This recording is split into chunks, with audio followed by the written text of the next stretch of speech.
네, 반갑습니다. 유상입니다. 8월 23일 화요일 시사공감을 진행하도록 하겠습니다. 어제 국회 법제사법위원회 전체 회의가 있었죠. 예, 이 명목은 2021년 결산 보고 및 심사 관련이었습니다만, 익히 아시다시피 우리 국회가 주제에 집중하는 그런 현상보다는 전이 펴지면 쌍방간의 정치 공방으로 그렇게 일관하기가 일쑤죠. 어제도 마찬가지였습니다. 단연 백미는 한동훈 법무부 장관하고 소위 민주당 쪽 철험회 멤버들의 일전이었습니다. 가관이었고 볼만했습니다. 그죠? 혹자들은 그래요. 좀 점잖은 부류들은 뭐 한동훈까지 그렇게 할 필요가 있냐? 좀 이렇게 점잖하게 대처하면 안 되냐 이렇게 하는데 저는 그런 의견에 반대입니다. 한동훈처럼 해야 한다. 오히려 더 세게 해야 한다. 라는 입장입니다. 단 조심해야 될 거는 있겠죠. 한동훈 장관도 잘 알고 있을 거예요. 이 사람들이 계속 그렇게 핥히고 때로 몰려서 그렇게 하면서 은근히 또 조금씩 부정적인 이미지를 이렇게 더 씌워가는 그 전략이 또 있습니다. 어쨌든 굉장히 집요하고 어, 좀 뭐라 그래야 되나요? 악랄한 구석이 있어요. 그런 부분도 미리 대비를 해야 되겠죠. 에, 조금 뭐 한동훈까지 같이 그럴 필요가 있냐 이런 이미지를 이제 조금씩 만들고자 하는 그런 의도도 있을 거예요. 그럼에도 불구하고 한동훈처럼 해야 한다는 게 제 입장입니다. 잘하고 있다라는 생각이고 지금 윤석열 정부의 강요들 또 윤석열 정부 주변에 있는 사람들도 역시 그 같아야 된다는 생각을 해요. 그렇지 않고는 저 불량 세력들, 저 불순 세력들을 우리 이 생활 현장에서 걷어낼 수가 없습니다. 우리 국가기관 곳곳에 저렇게 침투해 있는 저 세력들을 걷어낼 수가 없어요. 그러면 어떻게 됩니까? 이전 문재인 정권 때 뼈저리게 겪었던 그런 현상들을 보다 전면적으로 우리가 맞닥뜨릴 수밖에 없다. 그런 사회를 원하냐? 아니면 제대로 된 사회를 원하냐? 제대로 된 사회를 원하면 반드시 한 번은 겪고 넘어가야 할 진통이다. 그렇게 우리가 이해를 해야 된다는 거죠. 자꾸 막 쉽게 점잖아지고 요약해지면 안 된다. 똑실해진다. 독해져야 된다는 겁니다. 독하지 않으면 저 악랄한 거를 뿌리칠 수가 없습니다. 저는 그렇게 생각합니다. 여러분 어떻게 생각할지 모르겠지만 저는 그렇게 생각합니다. 지금 윤석열 대통령 자신도 너무 물러 빠졌어요. 최근에 뭐 협치 이러면서 예를 들면 평산마을 문재인 사저 경호 핑계로 지금 1인 시위조차도 지금 못하게 하는 사실상 집회를 봉쇄해버리는 이런 조치를 하는데 이게 심판과 처결의 대상인지 예? 협치의 대상인지를 전혀 구분하지 못하고 있는 이런 장단 도무지 이해할 수가 없어요. 저는 이해할 수 없어요. 아무것도 못한다 이렇게 해서는 아, 어영부영 우유부단 소위 말해서 거기다가 하나 더 붙이면 사바사바 야합까지 그 이미지까지 더 붙이면 아마도 윤석열 정부를 예, 지켜보고 지지하고 기대하던 그룹들이 다 이탈하지 않을까. 정작 윤석열 정부가 어려움에 부닥치면 아무도 돌아보지 않을 수도 있다. 예.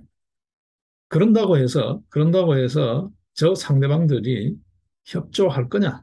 안 한다. 꿈 깨라. 꿈 깨라.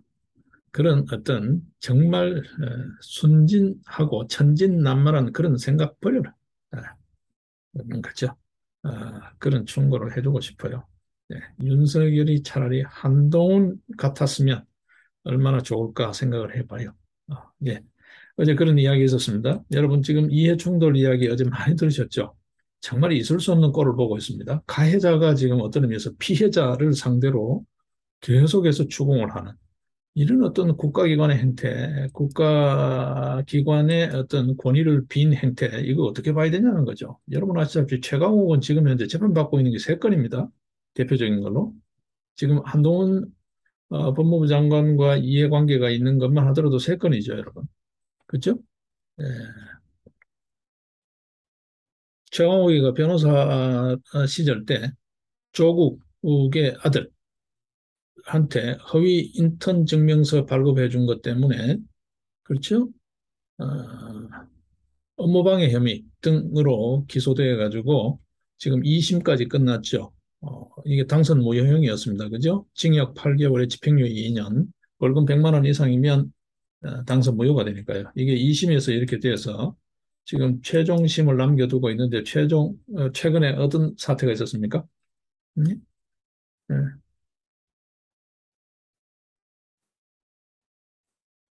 부재로 방송되는 법원의 송달 서류가 그 장소에 사람이 없다라고 방송되는 그런 해프닝까지 있었죠. 국회의원 신분이어서 뭐 특별 송달까지 하면 되겠지만 그래도 어쨌든 간에 송달 과정에서 이렇게 차일 피일 하루라도 더 끌어보겠다는 꼼수가 보여지는 그게 뉴스가 되는 그런 사태를 봤습니다. 이게 이제 대법원 상고심을 남겨두고 있는 당선 무효형 받은 그 사건이에요. 허위 인턴 증명서. 그다음에 또 뭐 있습니까? 예? 총선이 진행되고 있던 2020년 인터넷 팟캐스트에 출연해가지고 조국 아들이 실제 인턴했다라고 이걸 또 이야기해가지고 네, 공직선거법 위반으로 또 기소되어 있습니다. 그죠? 허위사실 유포 혐의로. 이거 지금 1심에서 벌금 80만 원 선고받았어요. 네, 이거 다 지금 한동훈 장관이 실무로 있을 때 일이잖아요. 어떤 의미에서. 네? 이거 이해 충돌하는 거죠. 보다 직접적인 이해 충돌 사건은 그거죠. 채널A 사건, 이동재 기자예요. 이동재 기자 일단 무죄 판결을 받았죠. 지금 받고 지금 이제 항소심 아마 진행 중인 걸로 알고 있는데요. 네? 지금 이게 있습니다. 여러분 이거는 진짜 심각하죠. 예?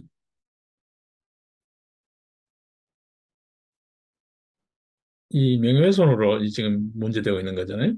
예. 이동재 기자가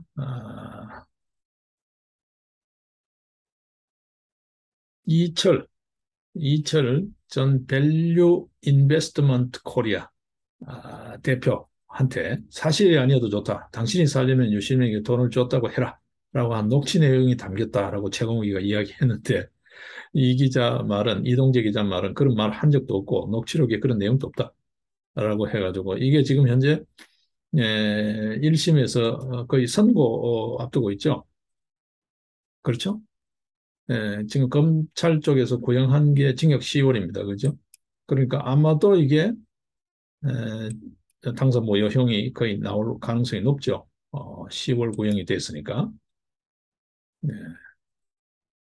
네, 곧 이제 아마 선고 공판이 있겠죠. 자, 이렇게 세 건이나 지금 현재 어쨌든 걸려 있습니다. 지금 이 최강욱은,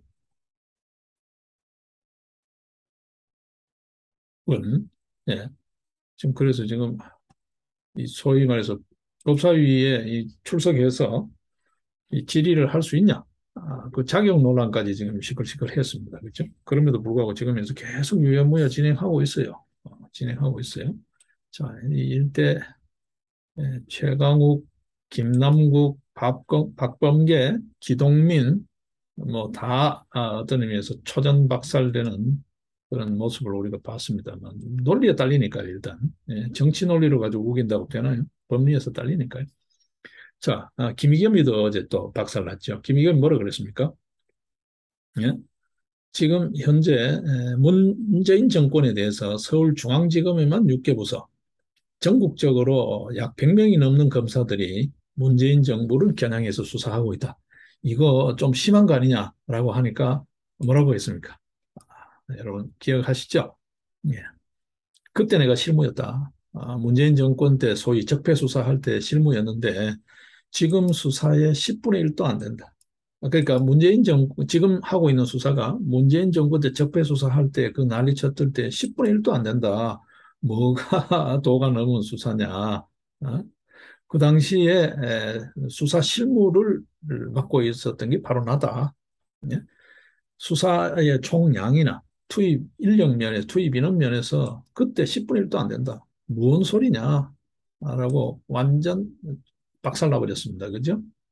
네. 그러면서 또 뭐라고 했습니까?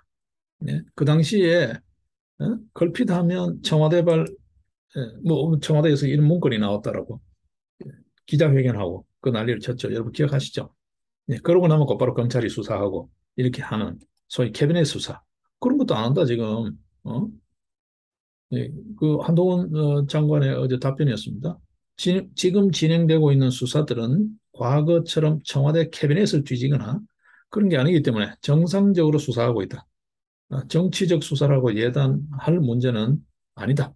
그 점을 분명히 한다. 라고 이야기했어요. 정치 수사도 아니다. 너들이 그렇게 하지 않냐는 거지. 걸핏하면 무슨 뭐. 여러분 보셨죠? 임종석이 기자회견하고 또 어느 놈이 나와서 기자회견하고 그리고 수사하고 이렇게 하던. 예. 그러고 수사폭, 수사 속도를 조절할 생각이 있냐라고 하니까 뭐라고 그랬습니까? 아니, 중대 범죄를 수사하는 거는 검찰, 경찰의 기본 임무다. 정치적 이유로 그거를 이렇게 조정하는 것 자체가 직무유기 아니냐라는 이야기였고, 예. 네, 그다음에 서해 공무원 피격 사건, 탈북 어민 강제 북송 사건, 이거는 지난 정부 때부터 문재인 정권 때부터 계속되어 왔던 수사 아니냐. 새로 뭐 뒤지거나 발굴한 수사가 아니다. 이전에 해오던 수사하고 있는 거 아니냐라고 이야기했어요. 사실이죠. 네. 지난 문재인 정부 때처럼 캐비넷 뒤지거나 이런 짜고 치는 고스톱 수사 아니다. 그런 정치 수사도 아니요. 소위 말해서 적폐 수사도 아니다. 중대 범죄에 대한 국가기관인 검찰이 당연히 해야 될 수사를 하고 있는 것뿐이다. 그걸 내가 분명하게 이야기한다. 그리고 어제 그 마지막 말미에서 한동훈 장관이 뭐라 그랬습니까? 그 점을 우리가 염두에 둬야 돼요. 검수완박이니 뭐니 자꾸 이렇게 정치 이데올로기에 자꾸 휘말리는데요. 잘 기억해야 돼요. 아니, 범죄자 수사를 막는 이렇게까지 길을 쓰고 범죄 수사를 못하게 막는 이유를 모르겠다. 예? 그렇지 않나요, 여러분? 그 피해가 어디로 가나요? 우리 국민들한테 고스란히 다 돌아가잖아요. 여러분 지금 한번 보십시오. 지금 법원 재판이 정상적으로 됩니까? 세월이 없어요, 지금. 뭐 하나 재판 걸리면 2년, 3년이에요, 여러분. 지금 공직선거 사범들 한번 보십시오. 공소시효 다 넘어가죠. 겨우 공소시효 안에 기소가 돼도 재판 질질 끌어가지고 임기 끝날 때까지 재판하고 있어요. 국회의원 임기 4년인데 지금 2년, 3년이 다 돼가도 아직 1심도 안 끝나고 있잖아요. 세월 없어요, 여러분. 이게 권리구제가 제대로 되네. 권리구제가 안 된다는 건 뭘까요? 선거사법만 해도 그렇습니다. 공무를 담임해서 안 되는 사람이 공무를 담임해서 빚어놓은 그 사태들, 그 후과는 고스란히 국민들의 민생에 직결되죠. 더 나아가게 되면 나라의 이 국익에 직결되는 문제죠. 부적격자가 또 감당해서는 안 되는 사람이 감당을 할 때 어떤 문제가 생깁니까? 부패 비리가 마구잡이로 양산되잖아요, 여러분. 그렇지 않나요? 이걸 왜 범죄를 수사를 못하게 하냐는 거지. 그렇지 않나요, 여러분? 이거 심각합니다. 지금 경찰 수사 제대로 되고 있는 거 있습니까, 여러분? 경찰이 수사 역량도 안 되고, 뭐 그거 떠나서도 지금 경찰에 넘어간 수사 뭐 하나 된 게 있습니까? 여러분들이 많이 들어보신 이재명 사건, 뭐 김혜경 법카 한번 보십시오. 수사 제대로 된 거 있습니까? 예? 하다못해 압수수색이라도 제대로 된 거 보셨습니까, 여러분? 예. 왜 이러는지 모르겠다는 거예요. 전적으로 동감입니다. 왜 응? 민주당 국회의원들은 그렇게 범죄 수사를 못하게 하고자 혈안인지 그거부터 먼저 이야기해라. 그거부터 먼저 이야기. 자, 어제 그런 이야기 있었습니다. 자, 어제 이야기 대충 정리를 좀 하고요. 자, 오늘 이야기를 조금 넘어가 보겠습니다. 경제가 심상치 않습니다. 경제가 심상치 않습니다. 자, 이런 이야기 하면 또 윤석열 정부 또 허둥댈 수 있어요. 우리 경제 각 부처별로 좀 긴장해야 되는데 정작 여러분 기재부 장관조차가 문제 인식이 굉장히 아니해요. 뭐 크게 걱정 안 한대. 이보다 더 걱정스러운 일이 어디 있나요? 그런데 크게 걱정 안 한대요. 진짜 그럴까요, 여러분? 네? 네? 진짜 그럴까요? 아, 참 걱정스럽습니다. 네? 추경호 경제부총리 뭐라 그랬습니까? 달러가 워낙 강세기 때문에 우리뿐만이 아니라 다른 나라들도 비슷하다. 너무 걱정 안 해도 될 것 같다. 이러고 있어요. 지금 여러분, 우리 환율이 어제 하루만 하더라도 장중, 어, 비록 한때지만 14원까지 급등을 했잖아요. 1340원을 돌파했다고 합니다. 이게 2009년 4월 말 이후 13년 4개월 만이라고 해요. 네, 환율이 1340원입니다. 지금 유학생들, 그다음에 해외 송금 관련해 수입 대금 결제 이런 데 걸린 쪽은 이게 초비상이에요. 환율 1340원이라는 게. 그런데 경제 사령탑인 예, 부총리가 한다는 소리가 너무 걱정 안 해도 된대. 이보다 더 걱정스러운 일이 뭐 있나요? 네? 환율 자체가 물가 상승, 인플레를 촉발시키잖아요. 그게 곧바로 어디로 갑니까? 금리 인상으로 연결돼요. 우리 지금 가계부채, 기업부채, 공공부채가 얼마인데 금리 인상으로 가잖아요. 그러면 이게 어떻게 됩니까? 경제 성장이 저하되게 됐죠. 네? 고물가는 뭐 당연한 거고요. 이게 경기 침체, 소위 리세션이라고 하는 R의 공포를 직접적으로 그 도화선에다가 불을 지피는 일이 될 수가 있는데 경제살인탑이라는 이 윤석열 정부의 경제부총리가 하는 말이 너무 걱정 안 해도 된대. 자기가 때 되면 월급 나오니까 고관대작에 뭐 누릴 거 다 누리고 아쉬울 게 없지. 일반 서민들 정말 걱정 안 해도 되냐는 거지. 이렇게 무사안이란 문제인식, 상황인식을 하고 있는, 판단을 하고 있는 사람이 경제부총리를 하고 있어요. 이게 윤석열 정부의 내각이라고요. 예? 정말 피가 끓죠, 여러분. 한심합니다, 정말. 한심합니다. 예?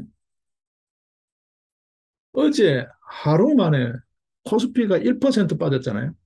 뭐 1% 이렇게 하지만 여러분, 지수를 하면 더 하죠. 2,400이 붕괴됐잖아요, 어제 하루. 예? 이게 어떤 영향을 미칩니까? 주가가 급락하면 어떤 영향을 미칩니까? 채권 금리가 급등합니다.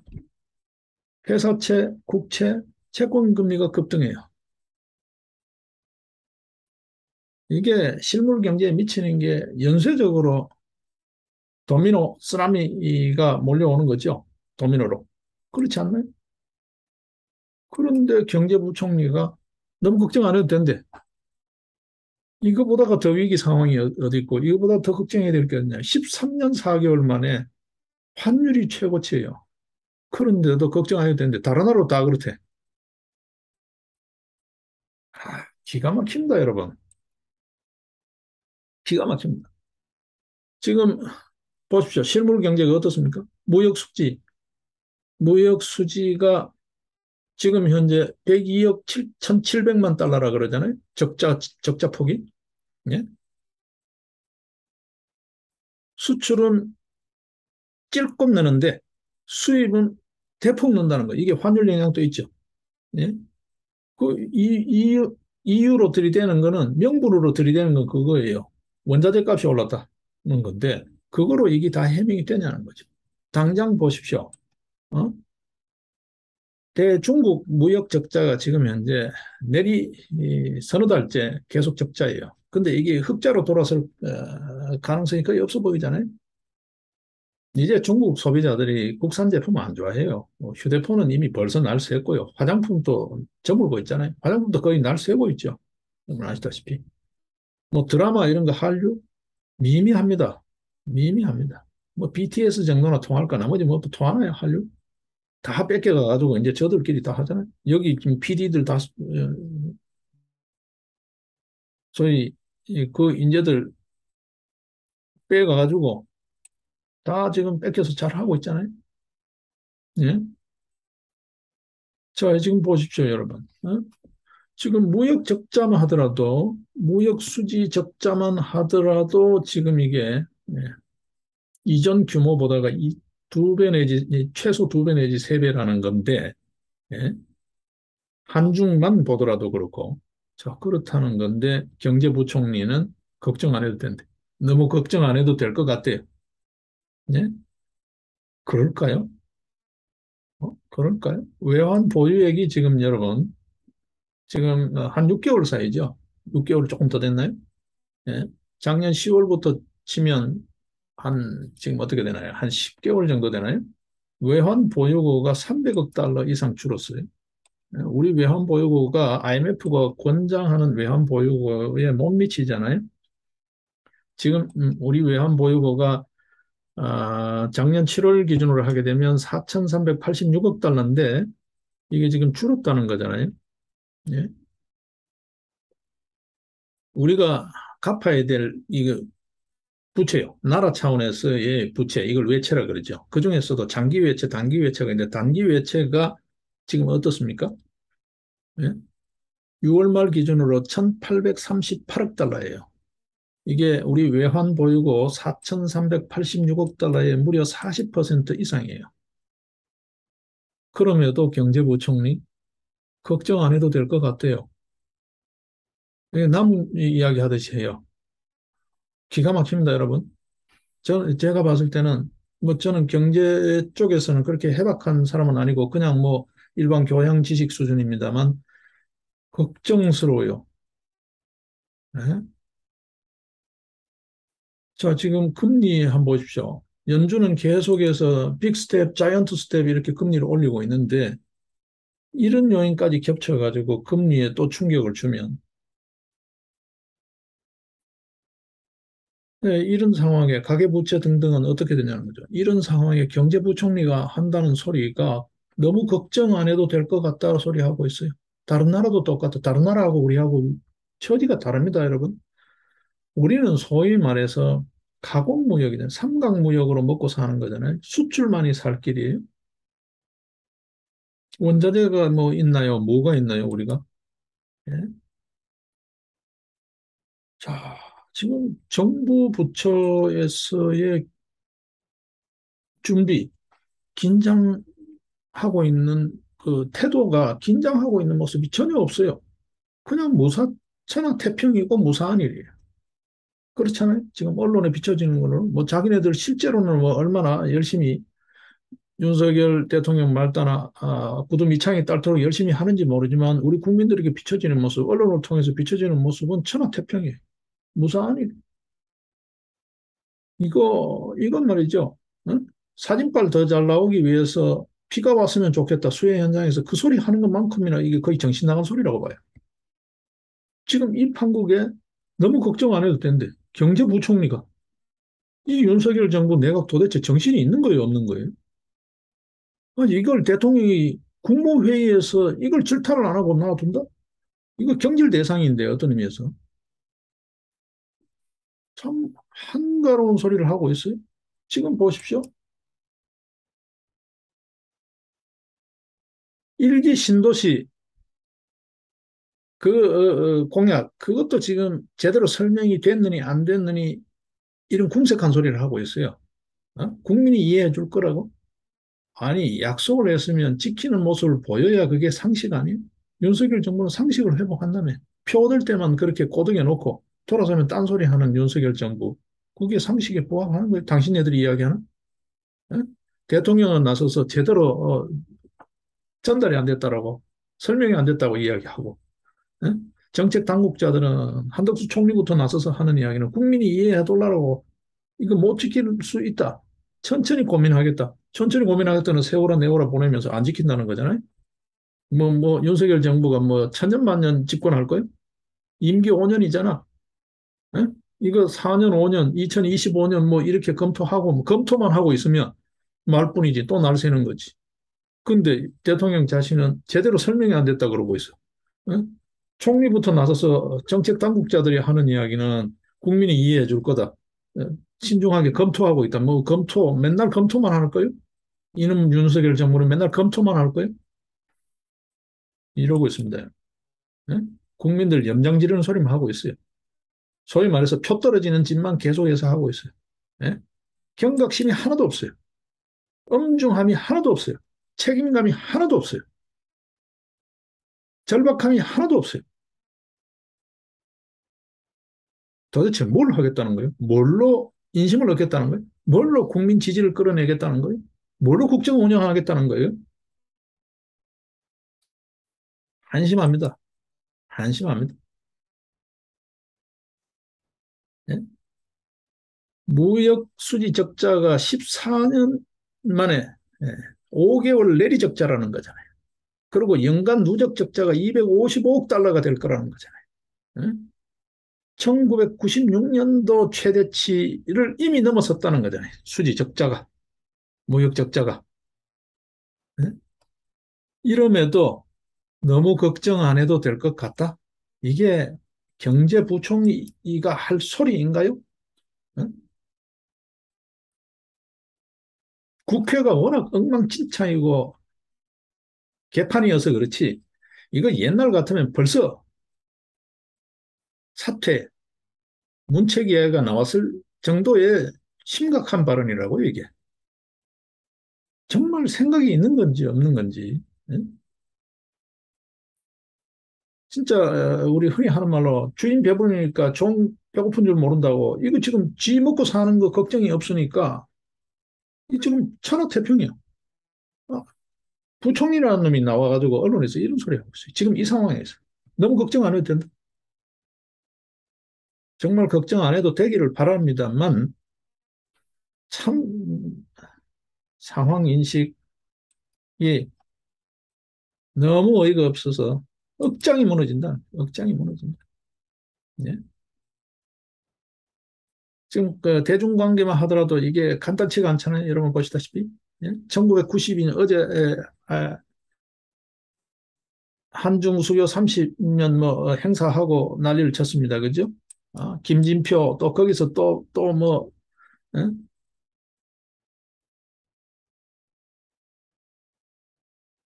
중국 대사하고 또 뭐 이렇게 이 애매한 소리를 또 윤석열 정부 입장하고 조금은 약간은 결이 다른 이야기를 또 어제 축사랍시고 했죠. 예. 한중 수교한 게 1992년 8월입니다. 그죠? 지금 한 30년 지났는데 경제 분야 외에는 뭐 달라진 게 있나요? 무역 규모가 그 당시 64억 달러 정도였던 게 지금 3천억 달러가 넘었었죠. 3,015억 달러라고 하는데 뭐 그냥 수치로 치면 47배가 성장했다고 하는데 지금 역전이 됐어요. 우리가 그동안 어쨌든 간에 IMF 그러면 2008년 금융위기 이럴 때 솔솔이 재미를 봤죠. 어? 대중 무역에서 흑자 남는 걸로 좀 이렇게 위기를 메꾸고 이렇게 재미를 좀 봤습니다. 그죠? 지금 이제 적자입니다. 이게 흑자로 돌아설 기미가 거의 없어요. 제가 봤을 때는 없습니다. 뭐 있는지는 모르겠지만 경제부총리가 너무 걱정 안 해도 될 것 같다 그러니까 뭐 다시 흑자로 돌아설지는 모르겠지만 안 될 것 같아요. 예? 지금 당장 보십시오. 치포 동맹이라는 외교 난제가 걸려 있습니다. 여기 지금 중국이 발끈하면 우리도 뭐 대응할 카드는 있겠지만 어쨌든 간에 둘 다가 상처를 입는 거잖아요. 예? 그다음에 문재인 정권 때 찾아가서 지발로 찾아가가지고 소위 굴종 외교, 어, 조공 외교 해놓은 결과 있잖아요. 사드 3불 1한까지 이제 1한 그거는 듣지도 못했는데 3불만 들었는데 1한도 튀어나왔어요. 예? 여러분 잘 아시다시피. 예? 지금 이런 난제가 지금 걸려 있어요. 또 외교적으로. 경제 상황만 놓고 보더라도 중국 소비자들이 이미 뭐, 단순 소비재도 지금 한국 제품 별 인기가 없는 상황이 돼 있고 또 뭐 반도체고 휴대폰이고 뭐 등등등 중국 내 시장 점유율이라는 게 뭐 이서나 마나 하는 거니까요. 네? 자, 이런 판국에 뭘로 지금 이게 메꿔질 수 있을까요? 그렇죠?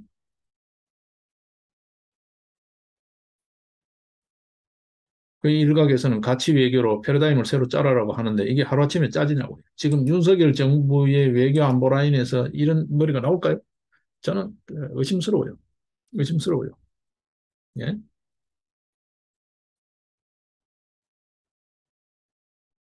의심스러워요. 그 펠로시 왔을 때 한번 보십시오.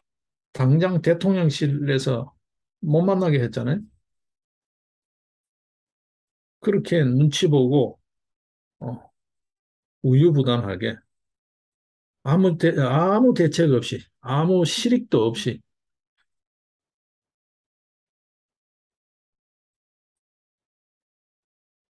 그렇게 비겁한 외교하면서 이 난국을 돌파해낼 수 있다고요? 자, 오늘 경제 이야기 우리 좀 해야 됩니다. 그렇죠?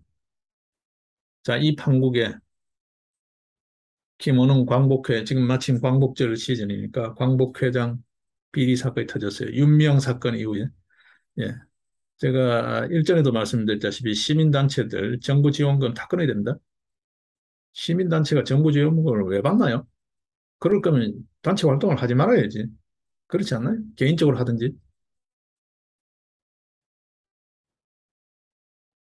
이 민간단체 지원에 관한 법률, 이것도 저는 법률 자체를 폐지해야 된다고 봐요. 이 법률이 있으니까 자꾸 법에 근거해가지고 돈 돌라고 손 내밀고 자꾸 치대고 하는데 시민단체가 왜 정부 예산을 축내나요? 국민 세금으로 국민 주머니 털어가지고 자발적 그 활동에 동의하는 시민들이 십시일반으로 낸 기금으로 그게 뭐 목적 사업을 통해서든 수익 사업을 통해서든 그렇게 해서 활동을 하는 건 몰라도 왜 자꾸 국민 혈세를 주느니 안 주느니 보채고 난리를 치나요? 자, 윤미향 그거 제대로 지금 수사 안 되고 있죠, 여러분. 예? 문재인 정권 때 아직도 윤미향이 배치 달고 있잖아요. 이게 이렇게 수사 재판이 이렇다고요. 임기 다 끝날 때까지 계속 버티고 있는 거예요, 여러분. 지금 최강욱이도 지금 그러는 거죠. 예? 법원 송달 문서도 안 받고 돌려보내고 말이죠. 이 짓 하고 있는 거죠. 예? 김원호이 또 터졌어요. 예? 김혜경 법화 넘어서 이제 김원웅 법화 터졌어요. 광복회 법화. 이거 어떻게 했습니까, 여러분? 문재인 정권 5년 내내 친일몰이를 했죠. 예? 토착 왜군이 뭐니 하면서. 예? 그렇게 그 프레임을 짜서 총선판으로 몰아가는 게 유리하다라는 자체 보고서까지 들통이 났잖아요. 민주당 보고서. 그렇죠? 예? 이 김원우이가 문재인 정권 때 친일몰이를 하는 데에 최일선의 선봉장이었죠. 앞잡이나 다름없었죠. 여러분. 예? 이승만, 안익태, 백선엽 이런 사람들 전부 친일 반역자로 매도한 게 바로 김원호이잖아요. 예? 이 김원호이가 전두환 시절 때 민정당 국회의원이잖아요. 여러분 아시다시피. 예? 예? 그래 놓고는 대한민국 문재인 정권 이전 대한민국 역대 정권은 전부 다 반민족 친일 정부다라고 그렇게 했죠. 그러고 듣보잡 상도 만들어 가지고 어? 추미애 등등한테 상 갖다가 막 안기고 그 노름 노렸죠. 기억나시죠, 여러분? 예? 제 그 상 이름도 기억이 안 납니다. 무슨 상 만들어 가지고 추미애도 상 주고 했잖아요. 예? 여기 이재명이 또 안 빠지죠. 이재명이 또 뭐 내 마음의 광복형 그렇게 박수치고 난리를 치셨던 게 바로 김문호입니다. 이게 권력 비호형, 정권 비호형 비리라고 볼 수 있죠. 예? 현재 드러난 게 8억 원 정도 뭐 이야기합니다만 글쎄요. 만화책 만든 것만 해도 지금 10억 원 이상 쓰여졌다는 건데 예? 김구 선생 만화 쪽보다는 저만 만화 쪽이 훨씬 더 많다는 거잖아요. 이거 제대로 털어야 되겠죠. 예? 지금 보십시오. 이게 지금 왜 이런 한동훈 장관 말다나 왜 자꾸 범죄 수사를 막는지를 모르겠다. 왜 범죄 수사를 막으려고 이렇게 혈안인지를 모르겠다. 이해를 못하겠다 그러잖아요. 여러분 이해되시죠? 이런 애들 지금 계속 배지 달고 있어요. 지금 한번 보십시오. 흑석동 아저씨, 김희경, 뭐 등등요. 뭐 하나 수사되고 처벌되는 거 여러분 보셨나요? 이렇게 국가 공권력을 무력화시키고 있어요. 그리고 한편 국가 공권력을 사유화해버렸어요. 지금 저 문재인이 사저 내려가서 하고 있는 꼴 한번 보십시오, 여러분. 어? 지가 뭐 얼마나 대단한 일을 했다고 지금 그 많은 경호 인력에 이렇게 대접받아야 되나요? 예? 납득이 되시나요? 이거는 문재인 정권 차원에서 정권 비호형 권력 부패 사건이다. 이거 정말 철저히 수사하고 공범들 낱낱이 찾아내서 다 처벌해야 된다는 거죠. 그렇지 않나요? 지금 경제 이야기 하다가 지금 비리 이야기로 가서 그렇습니다만 이런 게 우리 사회 곳곳에 있어요. 그러다 보니까 입으로는 민생 이야기를 하는데 저들 비리 은폐하기에 급급해서 민생은 그냥 구호예요. 민생은 구호예요. 여러분. 지금 비리의 꼬라지 한번 보십시오, 여러분. 네? 그게 정당입니까? 정당이 정상적으로 돌아간 적이 거의 없어요. 헐핏하면 비상이야, 비대위야. 이게 정당이 아니죠, 여러분. 네? 정당 국고보조금도 없어야 됩니다. 딴 거 없어요. 돈은 없어야 돼. 그래야만 국민들이 당원 가입을 하고 그 당원들이 당비를 내고 특별 당비를 내고 후원금을 내고 그 후원금을 얻기 위해서 제대로 된 정치를 할 거잖아요. 이 국고보조금이 너무 많아. 그러니까 당비 필요 없어. 그냥 형식적으로 뭐 당내 민주주의니 뭐니 그거 한답시고 요건 갖추는 거지. 그 전체 살림살이에서는 쥐꼬리 많은 거 있으나 마나 한 거거든요. 예? 이왕기사 있는 거 후원금 걷고 그 짓 하는 거예요. 걔들 후원금 보다가는 여러분 그 참 그 속내막을 다 털어놓고 보셔야 되는데 지금 대장동 게이트 등등등 보시잖아요. 저렇게 돌아다니는 검은 돈이 훨씬 더 많아요. 후원금 그런 것도 이왕지사 손 안 대고 코 풀 수 있는 거니까 후원금 걸어놓고 수금하는 거예요. 예? 그 내막을 아시는 분들 아시겠지만 그런 거예요. 자, 이게 이렇습니다. 온 나라가 다 일치 단결해 가지고 정말 국민 민복을 위해서 내쳐 달려도 시원찮을 이 판에 전부 이러고 있습니다. 예. 강요라는 자는 상황 인식이 저렇고 국회는 젓가락이고 그렇습니다.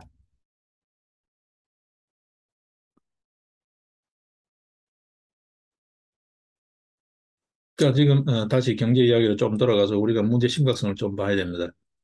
예, 지금 현재 성장은 없는데 고용은 되고 있는 이 지표상으로 보면 그렇습니다.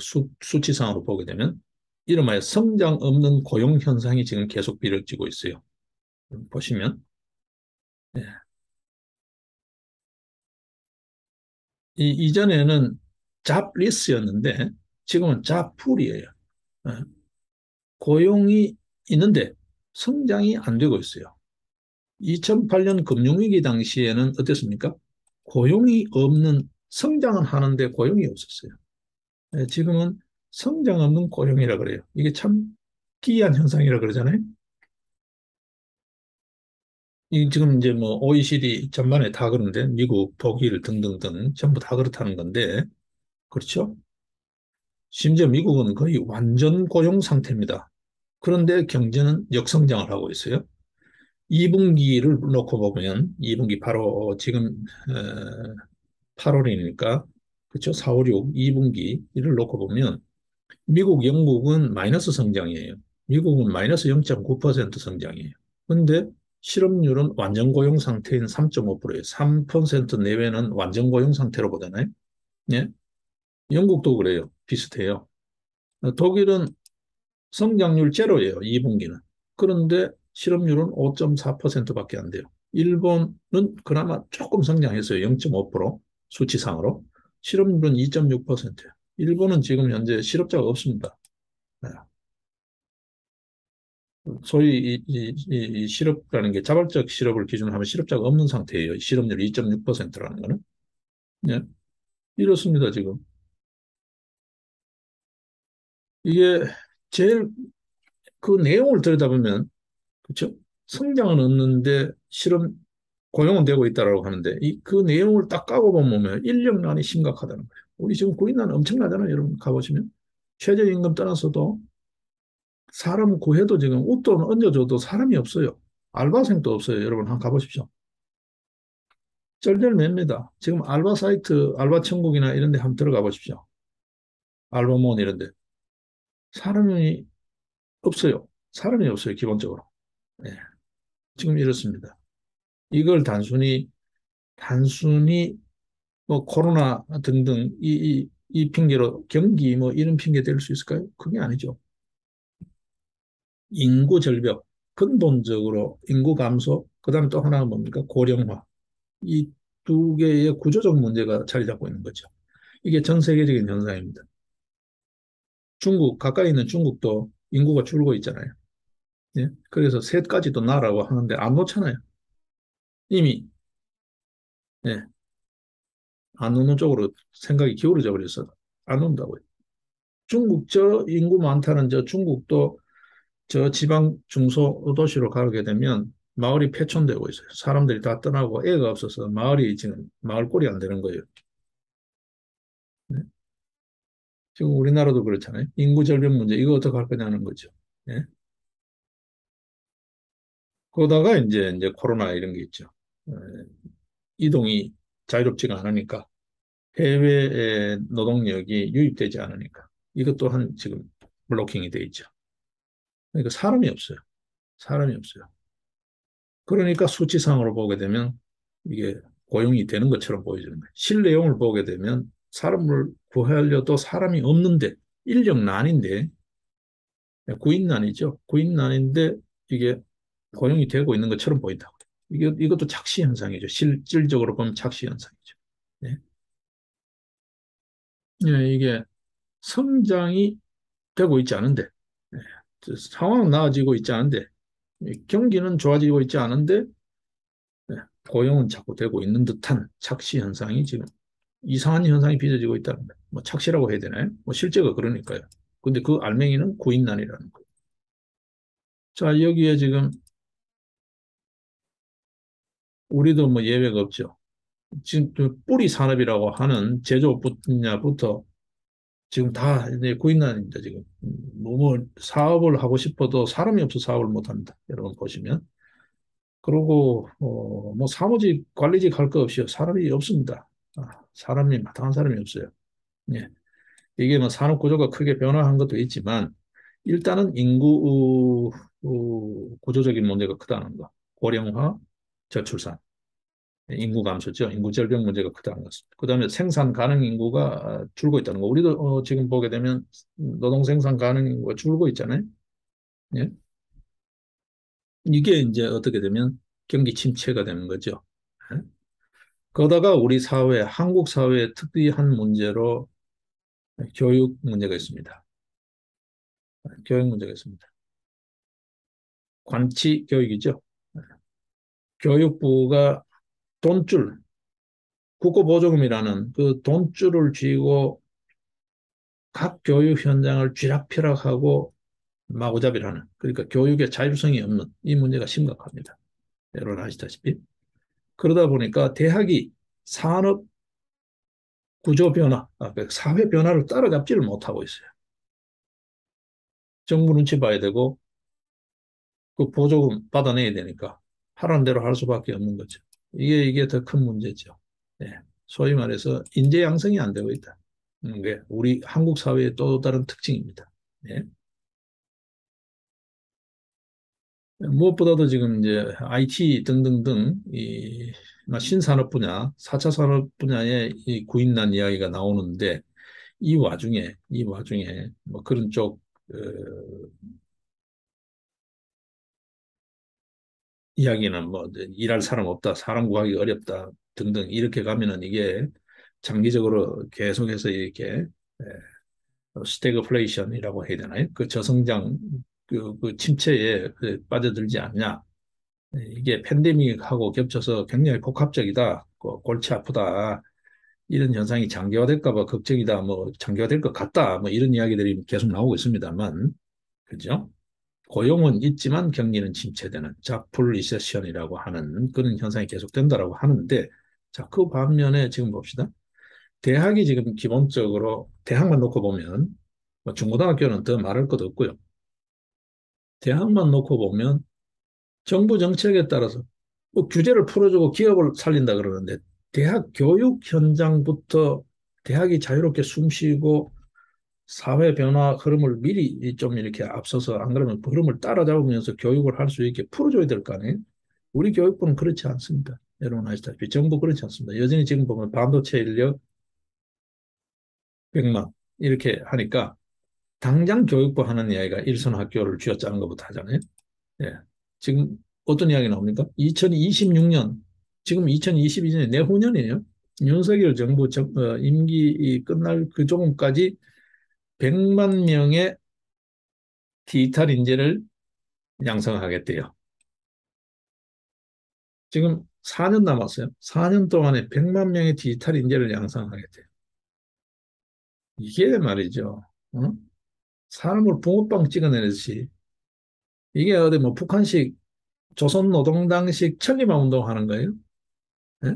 지금 나오는 이야기가 뭡니까? 초등학생부터 해서 전부 다 예? 정보 교과 수업을 현재의 2배로 늘리겠대. 초중 학교부터 또 이렇게 쥐어짭니다. 일선 학생들 또 이렇게 쥐어짜고 휘몰아갑니다. 휘두릅니다.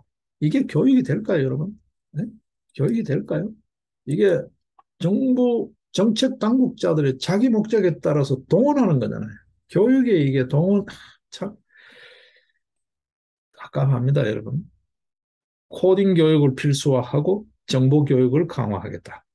정보 교과 수업을 현재 2배로 늘리겠다. 디지털 신기술에 대해서 전 국민의 친숙도를 높이겠다. 그리고 교육 기회를 늘려서 2026년까지 향후 5년간 디지털 인재 100만 명을 양성하겠다. 참 듣기에는 그럴듯해요. 익숙하게 많이 들어왔던 개념입니다. 개발 독재 시절 때. 지금 여전히 그 마인드예요. 제가 봤을 때.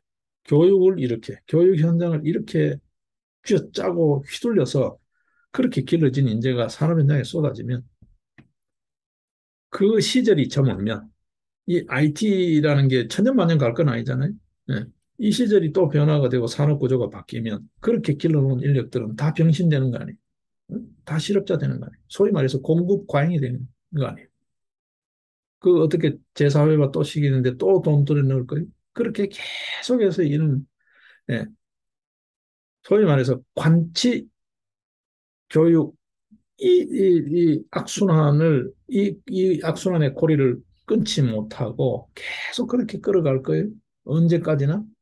그러면서 바뀐 시대상의 변화에 적응하는 선진 사회를 만든다고요? 네? 가장 후진적인 발상이잖아요. 교육을 교육 외적 요인에 의해서 정책 요인이든 정치 요인이든 뭐 기타 어떤 고리든 간에 교육 외적 요인에 의해서 교육 현장에 잘못 손을 대면 교육이 백년지 대계라고 하잖아요. 잘못 손을 대게 되면 이거는 쉽게 그 악순환의 고리를 끊기가 쉽지 않다. 끊을 수가 없다는 거예요. 쉽게 끊을 수가 없다는 거예요. 이거 어떡할 거냐면 윤석열 정부 지금 그러고 있습니다. 지금요. 경제에 대한 인식만 아니한 게 아니라 인력에 대한 인식도 아니하기 짝이 없어요. 지난 수십 년간 저출산 예산으로 그렇게 수백 조를 때려놓고도 저출산 해결되지 않았잖아요. 그게 뭘까요? 잘못된 여성 정책이었죠. 네. 좀 따갑게 이야기하면 우리 한국 사회의 정치화된 페미니즘이 문제였죠. 네. 이데올로기화된 페미니즘이 문제였죠. 네. 무슨 여성운동을 그따위로 하는지 모르겠어요. 이게 문제였죠. 뭐 전부 다는 아니지만 그게 가장 상당히 중요한 요인 중에 하나였죠. 그 결과 저출산 문제 완전히 물 건너갔습니다. 이게 뭐 세계적인 현상이기도 합니다만 문명화된 산업화된 사회의 공통적인 현상이기도 합니다만 뭐 집값이라든지 물가라든지 교육이라든지 등등등 해서 애 안 낳는다 뭐 이렇게 핑계를 둘러댑니다만 그 근저에 보게 되면 그 영향이 크죠. 자, 지금 보면 뭐 이야기 다시 이제 초점으로 돌아가면 그렇습니다. 이거 5년 동안에 100만 명 육성하겠대요. 많이 들어보는 이야기잖아요, 여러분. 어? 이거 뭐 새마을운동도 아니요, 지붕개량 그냥 제 어릴 때 기억이 있습니다. 여러분 뭐 제 세대가 아닌 분들 잘 기억을 못 하실 텐데 멀쩡하게 있는 집에 면사무소 직원들이 와가지고 초가지붕 우리 때는 초가지붕이 있었거든요. 초가지붕 거기에 갈고리 가지고 그 초가지붕을 끌어내려 버리는 기와로 바꾸라고 강제적으로요. 그런 시절이 있었습니다, 여러분. 저는 새마을운동 그러면 딱 그 인상이 남아 있어요. 내 살던 집 지붕이 면사무소 직원이 와서 갈고리를 끌어내리는 그 장면이 있어요. 그 굉장히 폭력적인 장면. 결국 그 기와집으로 집은 바뀌었습니다만 그 형편이 기와 1 형편이 안 되는 사람들은 슬레이트 지붕, 슬레이트라는 거 여러분 아시죠? 예, 요즘은 그게 공해 물질 나온다 그래서 못 쓰게 하는 그걸로 바꾸고 그렇게 했습니다. 그게 새마을운동이라는 이미지로 저한테는 남아 있어요. 굉장히 폭력적이고 강제적인. 그거는 뭐가 다릅니까 지금 이게? 예? 5년 동안에 붕어빵도 아니고 말이죠. 100만 명을 육성하겠대. 그런데 하는 게 초중학교부터 사상학습이야. 디지털 사상학습이나 뭐가 다르나요 이게? 그렇지 않나요? 정보교과 수업을 2배로 늘린대. 사상학습이죠. 코딩 교육, 이름하여 코딩 교육, 정보 교육을 강화하겠대. 자, 지금 보십시오. 한때는 영어 교육 한다고 세계화 교육 그러면서 영어 교육으로 휘두르다가 이제는 또 코딩 교육 한대요. 초중학생. 이게 진짜 뛰놀고 친구 사귀고 막 이렇게 해야 될, 자연도 호흡하고 이렇게 해야 될 나이에 지금 코딩하고 앉아 있어야 돼. 그렇지 않아도 애들 게임하는 것 때문에 부모들이 속썩을 판에 폰 끌어 쥐고 있고 걸핏하면 그렇죠. 식당에 오나 가족들이 모여도 전부 자기 폰만 들여다보고 있다는 정도로 지금 세태가 그렇게 돼 있는데 가뜩이나 부모들이 애 폰 쓰고 게임하는 거에 참 미칠 지경인데 또 코딩 교육한대요. 이제는 애들이 코딩 공부한답시고 학교에서 하라는 숙제 한답시고 게임할 거 아니에요. 부모들은 걱정이 더 늘어지는 거지. 이제는 코딩도 또 학원 보내야 될 판이. 예? 이게 과잉 교육이죠. 이렇게 교육 현장을 휘둘려서 100만 명 만들어 놓으면 그 100만 명이 쓰일 때쯤 되면 인력이 남아 돌지도 모른다. 산업 구조가 바뀔지도 모른다. 그 대책 있냐는 거지. 그때는 내 정권이 아니니까 난 몰라라. 또 이래 될 거 아니야. 이렇게 근시안적이고 무책임한 정책. 도대체 어느 놈이 이런 발표를 하고 있는지를 모르겠어요. 예? 2027년까지 소프트웨어 대학을 100곳을 지정하겠대. 이 대학을 또 초중학교뿐만 아니라 대학도 전부 관체, 전부 관체. 그러면서 규제를 푼대요. 여러분 이해가 되십니까? 예? 기업의 규제와 직접적으로 보면은 법률 이런 거 뭐 시행령 이런 거 좀 손댄다고 해서 그게 규제 개혁인가요? 근본적으로 교육을 계속해서 억제하고 있어요. 교육을 가지고 계속 저거 쥐락펴락해. 교육 현장에 자율성이 하나도 없어요. 그냥 붕어빵 찍듯이 찍어내요. 이게 무슨 놈의 규제 개혁입니까, 여러분? 네? 산업의 자율성이라는 거, 일이라는 거 사람이 하는 거잖아요, 세상 일은. 사람 자체가 자율적인 분위기에서 창의적으로 길러지지 않고 강제적으로 학습되고 쥐어짜서 길러졌는데 그게 현장에 나간다고 창의적인 기업이 될까요? 참 어떤 의미에서 세대가리도 아니고 말이죠. 어떻게 이런 이야기를 버젓이 정부 부처에서 교육부는 이 소리 하고 있고 기조실장이 기획조정실장이라는 자가 나와서 기자회견했죠. 네? 경제부총리는 또 저렇게 천하태평인 소리를 하고 있어요. 뭐 너무 걱정 안 해도 된다 이 소리 하고 있고 교육부는 쥐어짜고 지금 인력 없다라고 쥐어짜고 이 짓 하고 있어요. 이렇게 엇박자입니다. 이거는 뭐 대통령실에 정책기획수석 자리 만든다고 될까요? 될까요? 정부 부처 강요가 안 되는데 그럼 비서관 자리 하나 만든다고 될까요? 이런 짓을 하고 있습니다. 이런 짓을 하고 있습니다. 참 정신없는 짓을 하고 있어요, 여러분. 예? 늘 숫자 노름, 통계 노름만 하고 있어요. 희망 고문만 하고 있어요. 향후 5년간 필요 수요, 그러니까 필수 수요가 IT 분야에 73만 명 정도가 될 거로 추산한다는 거예요. 그래서 5년간 100만 명 돌격대를 양성하겠다는 거잖아요. 초중학교부터 쥐어 짜가지고 대학 100곳을 지정해가지고 또 돈 장난하겠죠. 보조금 주고 지원금 주고 뭐 이게 예? 정원 늘리기 하고 이렇게 대학을 또 이제 엉망진창을 만들겠죠. 예? 이거를 정책이라고 하고 있습니다. 이거를 지금 현재 에, 현재적 한국 교육의 문제, 한국의 산업 인력 문제 등등등을 보고 교육 종합 방안이라고 교육부 기획조정실장이라는 놈이 나와가지고 기자회견을 하고 있어요. 윤석열 정부. 네? 경제부총리는 또 저좀 소리 하고 있어요. 이렇게 중구난방으로 해서 이 위기가 해결이 되고 국가 장래가 설계가 될 수 있을까요, 여러분? 네? 가장 중요한 거는 교육의 자율성. 느리지만 천천히 가더라도 제대로 가는 길을 택해야죠. 이렇게 졸속으로 붕어빵 찍어내듯이 또 사상 학습시키듯이 천리마 운동하듯이 새마을 운동하듯이 예? 지붕 강제적으로 뜯고 기와 지붕이면 그게 새마을이 되나요? 이런 짓을 또 하고 있다는 거예요. 교육부가. 예? 또 이렇게 영어 가지고 사교육 시장을 키우더니 이제는 IT 교육, 코딩 교육 가지고 또 이제 사교육 시장이 커질 판이에요. 예? 도대체가 말이에요. 생각이 있는 거예요, 없는 거예요, 교육부 당국자 여러분. 예? 윤석열 정부 도대체 국무회의는 하는 거예요, 안 하는 거예요?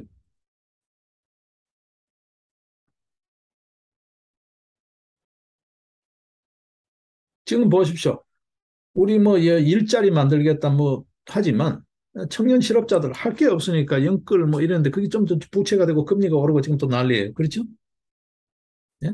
그러다가 이제 집 사놨는데 금리가 오르면 부동산은 떨어지게 돼 있습니다. 여러분 아시다시피 공식이잖아요, 그게 경제학에. 자, 이제 집값 어떻게 될지 몰라요.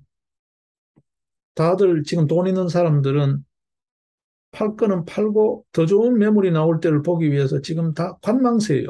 매수 관망세예요.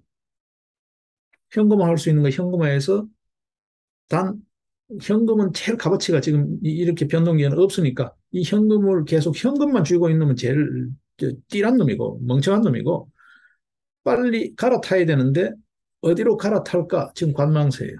이제 집값은 떨어져요. 계속 떨어지겠죠. 그러다 보면 먹잇감 좋은 게 나오겠죠. 그럴 때에 발 빠른 사람들 있는 놈들은 그걸 덥석덥석 먹을 거라고. 지금 영끌 해가지고 안달이 나서 영끌 해가지고 했는데 금리 오르고 폭락하고 깡통돼요.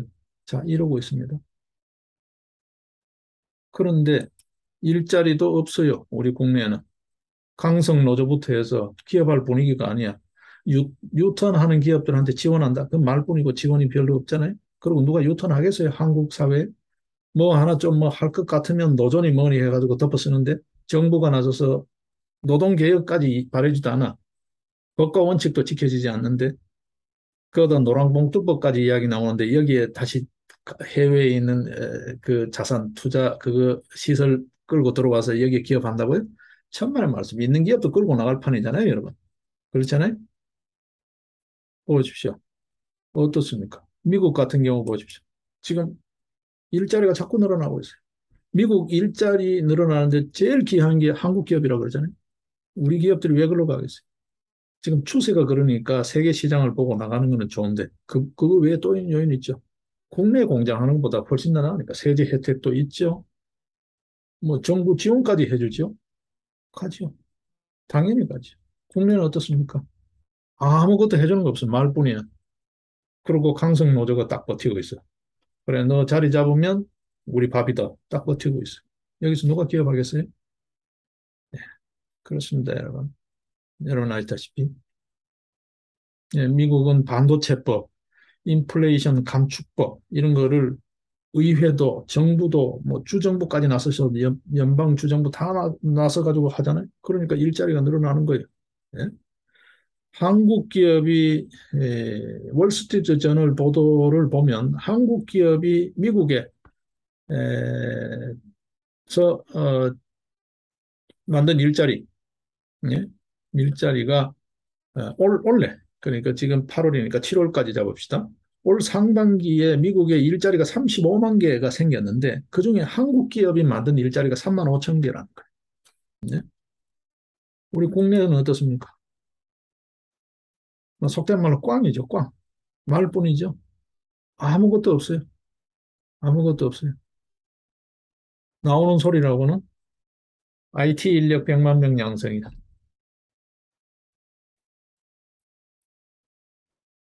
이 만들어 놓으면 뭐합니까? 전부 해외로 팔려나갈 인력이 있지. 나 다름없죠.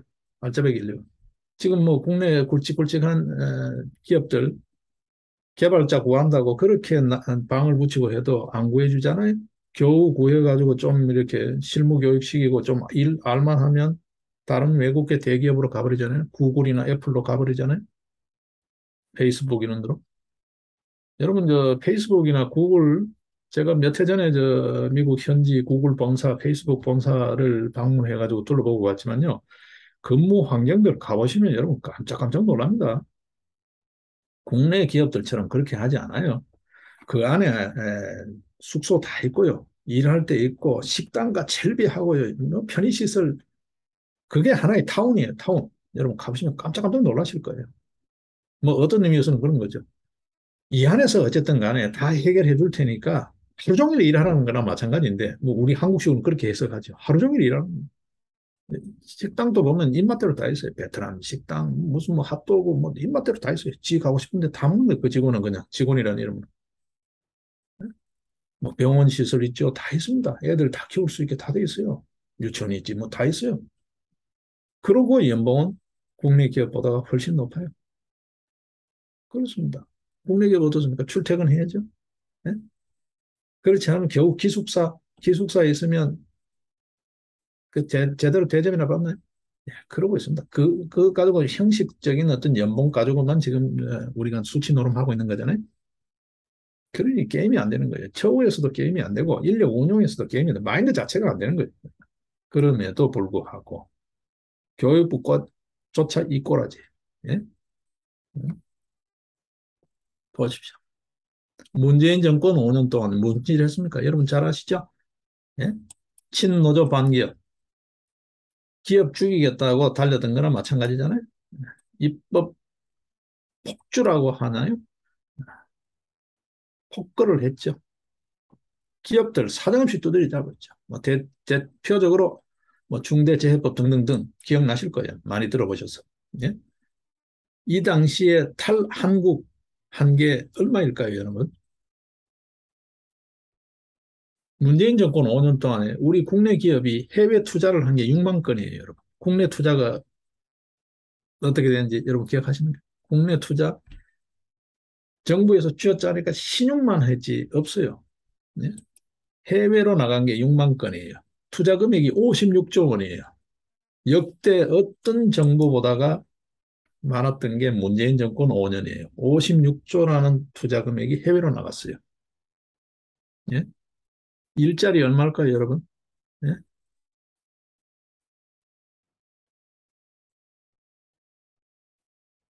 일자리가 도대체 얼마일까요? 그렇습니다. 이러고 있습니다. 근데 윤석열 정부도 지금 이렇다라는 겁니다. 윤석열 정부도 하고 있는 짓이 이렇다라는 겁니다. 예. 어떻게 뭘 한다고 그러면 이 땅에서는 이런 머리밖에 안 돌아갈까요? 교육의 자율성, 그 자율성 속에서 분위기에서 자라나는 그런 어떤 조금 늦더라도 제대로 가는 방법을 생각을 안 하고 그냥 자기 있을 때 보여주기죠. 내 있을 때 이만큼 했다. 전시행정. 그거밖에 없죠. 그 돌아서면 전부 다 부작용이 긍정적인 효과보다 더 많은 이런 정책. 그런데 가장 근본적인 거는 뭐냐 하면 끊임없이 정치 권력이 교육 현장을 저 입맛대로 쥐락펴락한다는 거예요. 여러분 기억하시는지 모르겠습니다. 저들 세대 때 보게 되면 교육적으로 보게 되면요. 중학교 시험쳐가 가던 걸 저희 때부터 그냥 강제로 배정했어요. 저희 바로 우 때부터지만 고등학교 갈 때 되니까 또 뺑뺑이 돌리게 해버렸어요. 네? 고교 본고사를 없애버렸어요. 네. 대학 갈 때 되니까 또 예비고사로 바꿔버렸어요. 대학 본고사도 예비고사 또 바꿨어요. 이런 식으로 교육을 계속 그 세대들이 이렇게 자라나와 있잖아요. 예? 제대로 교육받은 기억이 없잖아요, 여러분. 예? 저는 여러분들이 잘 모르실 거야. 저는 TK 지역에서 자랐으니까 뭐 혜택을 받았다고 생각하시죠? 천만의 말씀이요. 제가 그러잖아요. 박정희가 바로 제 제가 어릴 때요. 제가 5살 때까지만 하더라도 박정희가 태어난 그 동네 바로 옆 동네에서 자란 거예요. 선산이라는 지역, 경북 선산이라는 지역에. 예? 그 박정희가 정권하는 그 시절에 그 지역에서 자라서 혜택 받으러 갔죠. 제 기억에 남아있는 거는 새마을운동 한답시고 지붕 갈쿠리로 면직원이 끄집어내는 거 그거밖에 본 적이 없어요. 뭐 혜택 받은 게 하나도 없어요. 예, 교육 그렇게 엉망진창으로. 예. 내가 이렇게 공부를 하면 이 과정을 밟아서 이렇게 내 꿈을 키워갈 수 있겠다. 그거는 여지없이 다 풍비박산 나버렸잖아요. 예? 중고등학교 다 뭐, 듣보자, 뭐, 듣도 보도 못하는 학교로 뭐, 그냥 뭐, 돌리고, 은행을 쥐고, 라디오 방송 듣고 그 학교 찾아가고, 그 꼴로 다 만들어 놓은 거잖아요. 지금은 이러고 있습니다. 윤석열 정부. 지금 2021세기에 미래를 보고 국가를 정상화시키겠다는 새로운 정부라고 하는 윤석열 정부가 하는 교육 정책도 이 꼴입니다. 5년간 100만 명요. 여러분 무슨 교육을 해가 5년에 100만 명을 사람을 바꿀 수 있을까요? 그게 기술만 익힌다 하더라도 이게 꿈 같은 소리고 이게 개소리나 개 짖는 소리나 마찬가지인 거예요. 이게 무슨 교육입니까, 여러분? 이렇게 교육 현장을 저 입맛대로 마구잡이로 휘두르는 거예요. 그 정부 보조금, 그다음에 뭐 행정 감독권 이런 걸로 이런 야만적인 짓을 지금 또 하고 있습니다. 경제부총리는 저짓하고 있어요. 너무 걱정할 일 아니다? 이거보다 더 걱정스러운 일이 어디 있나요? 이럼에도 불구하고 보좌관 몇 명 만들고 그거 바꿔넣기 부품 갈아 끼우기로 해가지고 뭐 국민 민심을 얻겠다고요? 정신 나간 짓이에요. 정신 나간 짓이에요. 예? 정신 나간 짓이. 예? 그래서 무슨 뭐 시위대 좀 물리주고 하면 협치가 될 거라고요? 꿈 깨라 그랬어요. 꿈 깨라 그랬어요. 어영부영 아무것도 못한다. 정작 어려울 때 되면 아무도 도와줄 사람 없을지도 모른다. 정말 더 비참해지기 전에, 더 늦기 전에 제발 정신 차리라는 소리를 하고 싶어요. 정말 국리민복을 위해서 살신성인할 사람, 멸사봉공할 사람, 몸을 던질 사람이 단 한 명이라도 그런 사람을 있는지 찾아가지고 삼고철이 아니라 10번을, 100번을 찾아가서 그런 사람을 널리 찾아라. 내 주변 사람, 캠프 사람, 그 한두 명 보좌진이 이렇게 종이로 추천해 올리는 사람, 그거를 생각하지 말고 직접 찾아내세요. 네? 그 이야기를 하고 싶어요. 그 이야기를 하고 싶어요. 네? 정말 이대로는 안 된다. 계속 이래 가면은 정말 안 된다. 지금 보셔요. 이 판국에도 잘 보셔야 됩니다. 이 판국에도 그 선전 매체라고 해야 되나요? 홍보 수석 지금 자리 만들어 가지고 기문에 안 준다고 국정 홍보가 될 거예요. 방송이 다 헛나발 불고 있는데 방송 장악을 상대 진영은 차곡차곡 방송 장악을 하고 있잖아요. KBS 시청자 유형까지도 다 지금 장악해 버렸잖아요. 네? 과방위 꼴을 한번 보십시오. 새로 원 구성을 한 21대 국회 하반기 원 구성을 한 과학기술방송통신위원회 과방위 한번 보십시오. 정청래 과방위 진행하는 꼴 한번 보십시오. 방송 장악이라는 저들의 목표가 확고하게 있어요. 네? 이게 왜일까요? 선전전에 절대적으로 필요하고 권력은 이렇지만 이거를 복귀전을 하기 위해서는 방송 장악이나 방송 언론 장악이라는 게 절대적으로 필요하다고 저들은 보고 있는 거예요. 저들은 집요해요.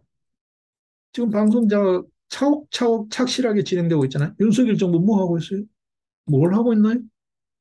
딱 부러지게 뭐 하는 게 뭐 있나요? 상식 공정을 보내. 자기 지지층도 다 떠나보내.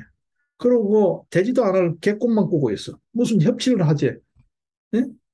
시위도 못하게 1인 시위, 법으로 보장된 국민의 기본권인데 그걸 무슨 뭐 경호를 합시고 경호할 놈을 경호를 해야지. 수사를 왜 하는 거예요? 어? 정말 심판할 거요? 안 할 거요? 어? 이렇게 국민들을 가붕괴 취급하는 누구 말따나 가붕괴 취급하는 이런 어릿광대 짓은 그만했으면 좋겠다. 여태까지 하고도 아직도 국민들이 모른다고 생각하냐라는 거죠. 네. 이제 더 나가면 이제 국민들이 다 떠나간다. 정작 당신이 무슨 소리 해도 윤석열 정부가 무슨 짓을 해도 이제는 마음은 떠나간다. 정말 명심했으면 좋겠어요. 국난 극복의 지름길, 윤석열 정부가 정신 차리는 것부터 시작이다. 네? 사람 제대로 구하는 게 시작이다. 이렇게 정책 기획 수석 그거 없어도 된다. 이 지금 국무회의 제대로 돼도 되고 국무위원들 제대로 일할 사람 새로 인선해야 된다. 지금 뭐 급하게 보건복지부 장관, 교육부 장관 안 주는 거예요. 지금 내정자들 이야기 들어보면 가관이죠. 예? 나경원이 빼면 당내 역학관계에서 지금 그 교통정리하는 거 있는 거잖아요. 안철수냐, 뭐 김기현이냐, 누구냐 지금 그런 이야기. 이게 지금 뭐 하는 거예요? 예? 이런 정치공학적 노력 계속 할 거예요. 예?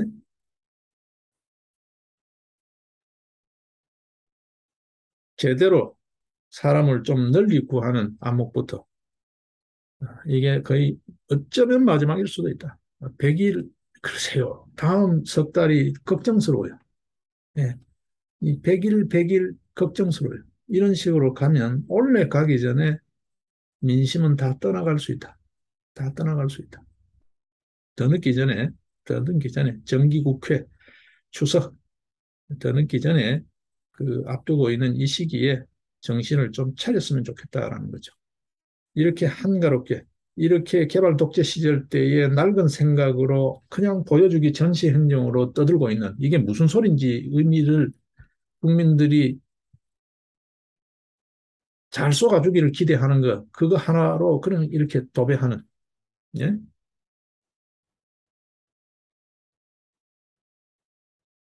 이런 강요들 싹 물갈이하고 정말 일신해서 뭘 제대로 하는 것 같은 프로다운 윤석열 정부가 되어주기를 기대합니다.